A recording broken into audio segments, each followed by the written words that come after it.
Você provavelmente já errou algumas coisas dessas, algumas coisas ainda erra, já errei bastante, mas a ideia é a gente consertar e bater o papo sobre alguns desses erros. Então, vamos nessa!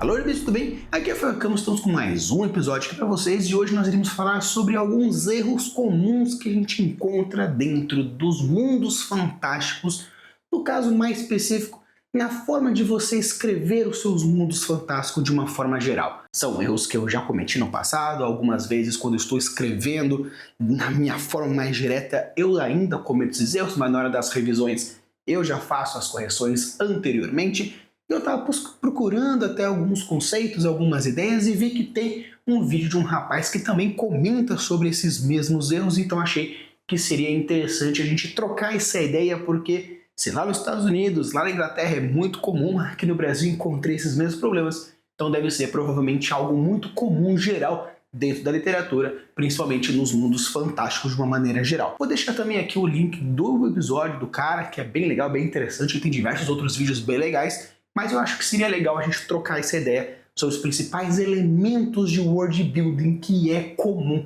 a gente errar. Seja algo mais profissional, como o grupo de escrita que eu participo, que a galera ainda meio que tropeça em um e outro, ou até mesmo algo mais amador ou iniciante, caso você esteja começando aí dentro do seu mundo mais narrativo, beleza? Então bora lá falar sobre alguns erros comuns que a gente pode encontrar no mundo fantástico e como resolver. O primeiro elemento que eu achei bem interessante e é muito comum, principalmente para a galera que quer fazer ou fantasia mais hard ou ficção científica. Que o grande problema aqui é tentar ocupar todos os espaços vaziozinhos que existe dentro do mundo fantástico que ele está criando. Uma coisa é você colocar buracos. Buracos é um tanto complicado porque você pode assim gerar futuramente um Deus Ex Machina, você pode criar um infodump um tanto complicado, você pode gerar diversos elementos que não é bem legal. Mas tem algumas pessoas que quando vai escrever o seu mundo fantástico quer, por exemplo, pegar todos os 600, 700 vídeos do Craftando Mundos e fazer o seu mundo fantástico. Eu quero fazer uma floresta fantástica, uma igreja fantástica, um poço fantástico, um negócio fantástico, um negócio fantástico, um negócio fantástico. E eu quero, quando entrar nessa rua, ter uma casa fantástica, ter um poste fantástico. Aí também eu quero fazer dentro da... Calma, jovem. Calma.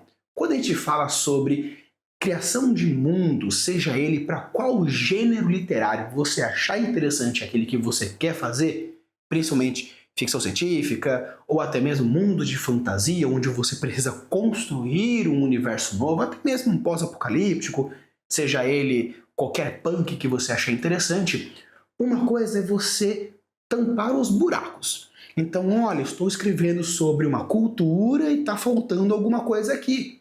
Uma coisa, estou construindo uma religião, está faltando uma coisa aqui. Outro fator, outro detalhe importante é não precisa colocar todos os micro buraquinhos com alguma coisa. Por quê? Mesmo que você faça um mundo mais hard, onde a pessoa precisa entender todos os elementos, todos os mecanismos, todos os fatores, tudo que você quer que a pessoa entenda precisa ser colocado, mais ou menos. O mistério também é algo interessante. O seu personagem, ele não conhece todas as verdades do universo. Todas as verdades sociais, culturais, econômicas, filosóficas, mágicas. Você mesmo, que vive no planeta Terra, você conhece todas as lendas, todas as histórias, todos os fatores, todas as ideologias mágicas, biológicas, químicas, físicas, matemáticas, literatura, linguagens. Se você não é capaz de entender tudo que funciona no seu universo que você vive, o seu personagem também não precisa entender tudo que ele vive. Por isso que ter um mistério, ter alguma falta de informação devido ao fato de que o personagem não tem essa informação é algo legal. Porque da mesma forma que o personagem vai descobrindo, mesmo que ele seja um entendedor de uma coisa, outras coisas ele não sabe. E esse descobrimento que existe entre, vamos fazer isso, vamos fazer aquele outro, vamos seguir aquele caminho, vamos seguir aquele outro caminho, é legal também pelo quesito mistério. Mas Rafa, eu quero fazer um Sherlock Holmes. Ok, mesmo um Sherlock Holmes, ele não conhece tudo. Mesmo a pessoa mais inteligente do universo, às vezes existe um fator que é ele é a pessoa mais inteligente do universo porque ele manja muito de física, muito de química, muito disso, muito daquele outro, mas existe alguma coisa que ele não sabe, nem que seja uma atualidade ou uma pequeniníssima informação que vai gerar algo novo. Não, eu quero fazer Deus, um ser onipresente, onisciente. Mesmo que você coloque um personagem que é uma divindade a esse nível de onipresença, onisciência, ele não precisa falar todas as informações, porque é interessante também que ele deixe algo passar ou algum fator limitante. Então, pessoal, quando você for construir o seu mundo fantástico, uma coisa é você deixar ele bonitinho, completinho para fazer a sua história. Outra coisa é você querer construir todos os elementos em todos os pontos, em todas as mecânicas, em todas as ideias, em tudo, de tudo, de tudo, de tudo.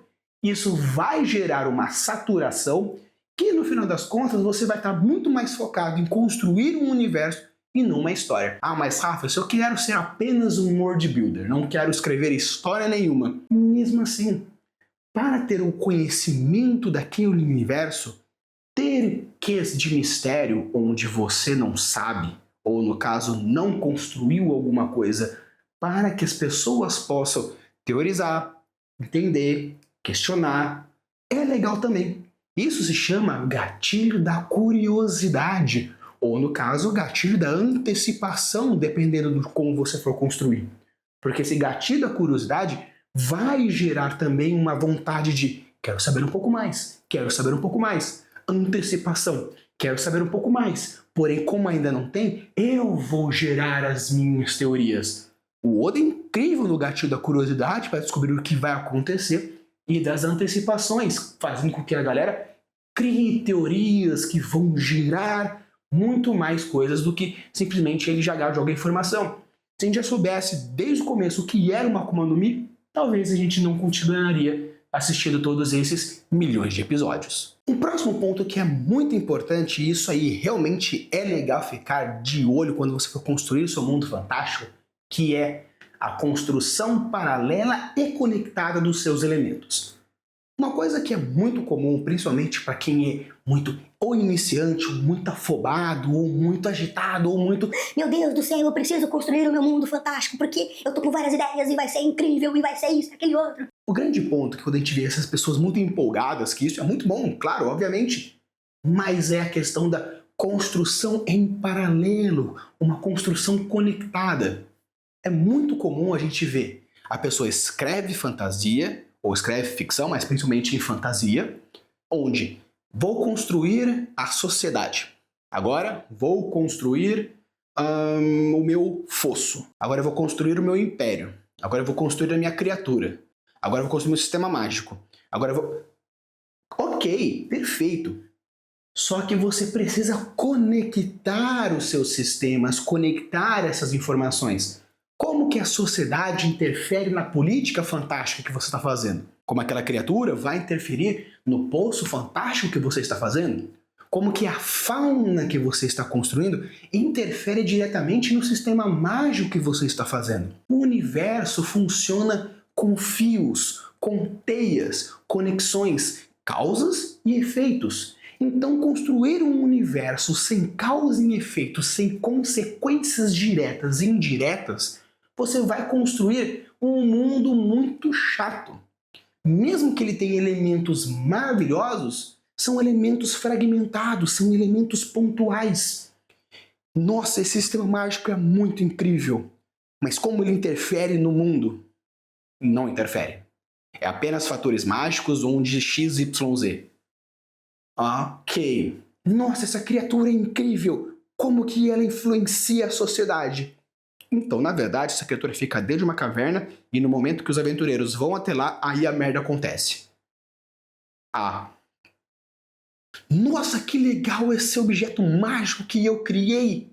Nossa, que legal! E como isso influencia no seu sistema mágico? Nada, é só mais um elemento que vai conectar a magia do protagonista com aquilo que eu quero fazer.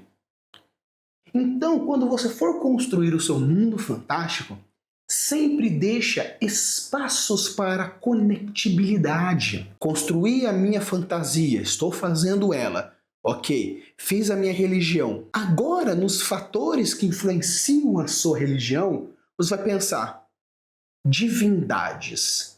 Será que essas divindades têm uma origem genius loci com a minha sociedade? Se é genius loci com a sociedade, tem uma origem que faz a essência construída, então a minha sociedade é assim, então eu já vou criar uma conexão entre minha sociedade e minha religião, fazendo com que eu consiga criar aqui o que a minha religião vai fazer com a minha sociedade. Rafa, mas como eu posso imaginar isso? Pense agora na atualidade, ou pelo menos nos últimos anos, caso você não seja tão novinho. Nós tivemos o Papa Francisco, nós tivemos o Papa Bento XVI, e agora nós vamos ter um terceiro Papa nesses últimos anos. A galera que tem aí pelo menos os meus 35 aqui como eu, vivenciou pelo menos uns 3 papas. Ou se você é um novinho aí, tem os seus 15, 20 anos, você vai vivenciar 2 papas. Como que o Papa Francisco mudou a sociedade? Como esse futuro Papa vai mudar a sociedade? Como que ele vai fazer com que a visão de mundo católica para as coisas que estão acontecendo hoje, acontecendo no passado, vão ter essas diferenças? Então apenas só pela mudança de Papa a gente já começa a imaginar como que o mundo católico vai ver essas mudanças e como a sociedade vai receber essas mudanças. Então quando você for construir o seu mundo fantástico, deixe espacinhos para construir um e outro. Faça com que tenha a possibilidade de construir coisas a mais, não simplesmente preenchendo, porque se você for só preenchendo, vai cair no primeiro tópico. Você vai construir tantas coisas, tantos pontos que não vão se conectar, sendo simplesmente ou caixinhas ou não criando esse mistério e essa coerência que existe dentro do seu universo fantástico. Esse elemento é uma coisa que acontece demais e parece que é muito difícil dissolver, que é os personagens ou você, criador, criadora, estar preso no presente. O que significa estar preso no presente? Você construir um universo e um personagem que relaciona-se com esse universo com a sua mente de hoje. Se você vai construir uma história que ela é ambientada no século da época vitoriana, você precisa colocar personagens que pensam nesse período. Ah, mas Rafa, eu nunca vivi nisso. Mas se você já viu filme, já leu alguma coisa, já presenciou ou qualquer coisa que tenha ambientado dentro dessa época, colocar uma história onde o machismo é normal e as mulheres são objetificadas não é algo que, nossa, esse autor, essa autora, ele objetifica, é misógino, é isso e aquilo. Estamos falando de uma época de século 13, 14, 15, 16, que é um período histórico onde isso é normal. Claro que você pode colocar personagens que são na frente do seu tempo, fazendo com que crie paradigmas, porque desde sempre as mulheres lutam pelos seus direitos. Porém, existem mais ou menos barreiras. E dependendo dessas barreiras, vão gerar coisas. As mulheres querem direitos. Os homens matam as mulheres que querem direitos. Então tem luta, tem disputa, tem isso, aquele outro. Da mesma forma, você querer que uma pessoa que vive numa época medieval ficar construindo coisas biológicas, bioquímicas, genéticas, são pensamentos que não existiam naquela época. Claro que existia química, existia física, mas não como a gente sabe hoje. Entender que os átomos, que o isso e aquele outro, não faz parte desse pensamento. Então, quando você for construir o seu universo, tente imaginar como que é aquela essência daquele personagem, naquela localidade, naquele ponto. Claro que esse, de todos os fatores que eu vou trazer hoje, é um dos mais difíceis porque precisa de um processo de abstração muito gigante. Porém, se você conseguir criar esse processo de abstração, você vai criar personagens que são tão coerentes com o universo, tão coerentes com a sua história, tão coerentes com aquilo que você quer fazer, que vai parecer que realmente você foi teletransportado para aquele período histórico, ou para aquela localidade, ou para aquela ambientação fantástica. Por quê? Vai fazer tanto sentido na cabeça do personagem, na cabeça do leitor, que você fala, mano, que é isso? Por isso que quando você for construir o seu mundo fantástico, você precisa ter muito claro na sua cabeça qual que é a essência daquela localidade. Porque se você já tem aquela essência muito bem estabelecida, você já sabe por que caminho você vai seguir. E seguindo por esse caminho, você consegue o quê? Criar ambientações muito mais legais. Então a grande dica que eu dou para você resolver esse problema seria, primeiramente, cuidado com a primeira ideia reativa que você vai ter. Se o seu personagem vai agir de uma tal forma dentro dessa ambientação, a primeira ideia sua de resolver o problema na sua história é com uma cabeça de 2025, o ano que está saindo esse vídeo. Se por acaso você está aqui em 2030 assistindo esse vídeo, coloque aí 5 aninhos para frente na sua mentalidade.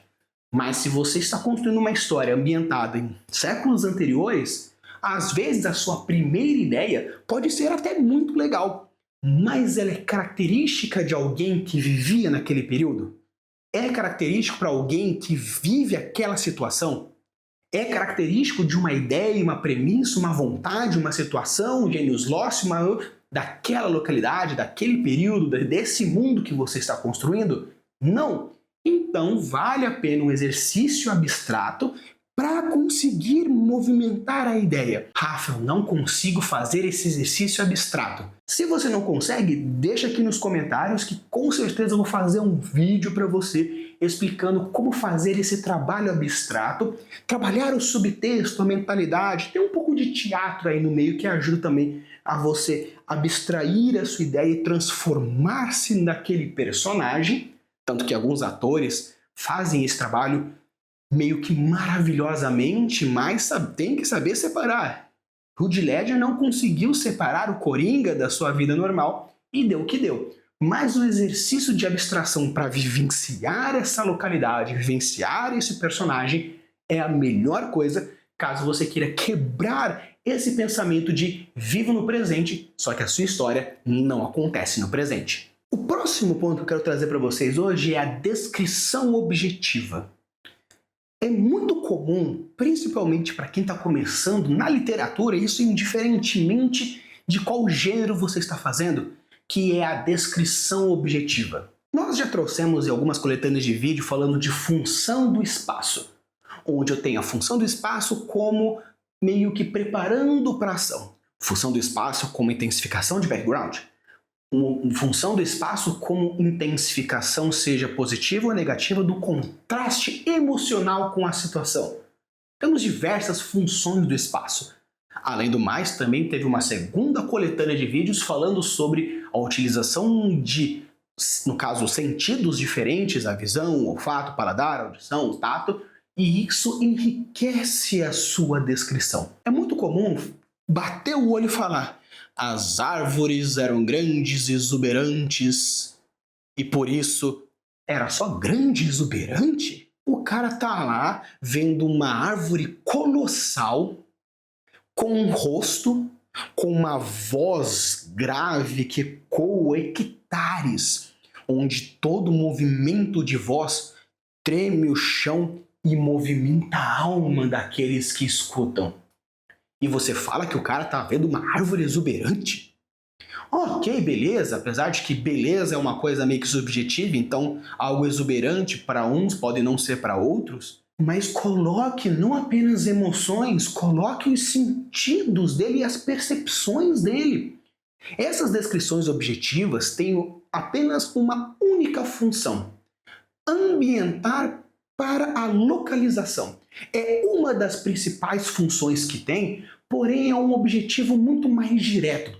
Seria como: estou escrevendo uma história ambientada em São Paulo e eu falo que estamos dentro de um café. Não importa qual café. É apenas um ponto descritivo que é interessante para a galera saber. Estamos num café. E para não ter um ambiente do que a gente chama de mal da sala branca, que parece que está acontecendo uma cena e a sala branca em volta porque não acontece mais nada em volta.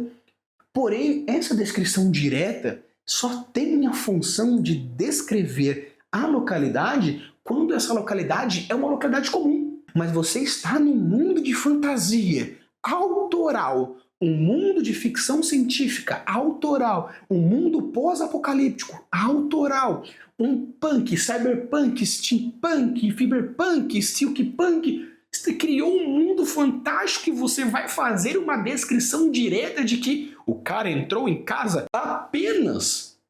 Puta merda! Você criou um puta mundo legal pra caramba pra chegar no momento e você falar que a árvore é bonita, que a casa é velha, que a cadeira é mofada. Ah, jovem, puta merda! Dê uma descrição que faça sentido. Coloque os sentidos da coisa. O cara entrou, se você quer fazer, põe cheiro, põe visão, põe som. Ah, não tem som? Ótimo, silêncio também é muito foda. Um local que deveria ter um som, nem que seja um nheque, nheque, nheque, nheque de uma janela torta. E não tem som nenhum. A pessoa entra numa casa e o coração dela é o único som que ela escuta. Que tensão você está fazendo? Que mundo fantástico é esse que abafa seu som ao ponto de você estar tão em silêncio que o seu toque do pé no piso não tem som? Toque nas coisas não tem som, mas você, ao parar, você escuta um do seu próprio coração. Caramba! Então, quando você for construir dentro do seu mundo fantástico e for descrever o seu universo, coloque emoções nele. Claro, tome cuidado para que as descrições não sejam o principal elemento narrativo, mas coloque juntamente no momento descrições que façam sentido para o personagem com o seu ponto de vista, com os seus filtros, com suas ideias, com as suas emoções, enquanto você põe a narrativa para frente. Isso que a gente chama de dar funções para a mesma frase. Se na mesma frase você movimenta a história para frente, enquanto mostra o ponto de vista do personagem e apresenta um universo, parabéns, você pode ser considerado, então, um escritor, uma escritora. Porque quando você coloca uma narrativa, ela precisa ter mais de uma função. Tolkien, no caso, por exemplo, Patrick Rothfuss, até mesmo em alguns trechos da J.K., você vê que tem muitas funções acontecendo ao mesmo tempo. Tanto que o clássico que a gente pega do primeiro livro, Harry Potter e a Pedra Filosofal, no primeiro capítulo, na primeira página que fala sobre a Rua dos Alfeneiros, é interessante porque, da mesma forma que vai descrevendo o ponto de vista do Dumbledore, vai mostrando a relação humana, mágica e criando essas conexões fantásticas enquanto a história vai sendo desfeita, vai sendo descrita. Então, mesmo que tenha dentro do mesmo parágrafo, nossa, Rafa, eu não empurrei a história para frente. Empurrou. Porque mesmo que eu tenha empurrado só um pouquinho, você está apresentando o personagem e explicando o seu worldbuilding ao mesmo tempo. Então você está dando tantas funções para aquele espaço, tantas funções para aquele trecho narrativo, que sim, você está avançando, porque agora você não precisa mais gastar páginas para mostrar como o Dumbledore ele é calmo, como ele é centrado, como ele se importa. Não precisa gastar mais páginas explicando que existe uma relação entre o mundo mágico e o mundo bruxo, porque você já foi explicando ao mesmo tempo. E aquele espaço que você iria gastar focando naquilo, você não precisa, porque já foi diluindo junto com as informações. Então, pessoal, para o vídeo não ficar gigantesco, vou quebrar esse vídeo nessa parte 1 e trago o próximo vídeo numa parte 2 com mais dicas para vocês. Se vocês gostam desse tipo de conteúdo, já deixa o like, se inscreve no canal. Deixa aqui nos comentários se você quer um vídeo falando sobre o exercício de abstração para ajudar você a resolver esse problema em quebrar-se do presente. Mas se você é uma pessoa muito curiosa e quer vídeos para ontem, Vou deixar também aqui o link na descrição do vídeo do rapaz que eu assisti, que me ajudou e me inspirou a construir esse roteirinho para vocês. Use a boa das suas construções e deixe os mundos cada vez mais incríveis. Valeu!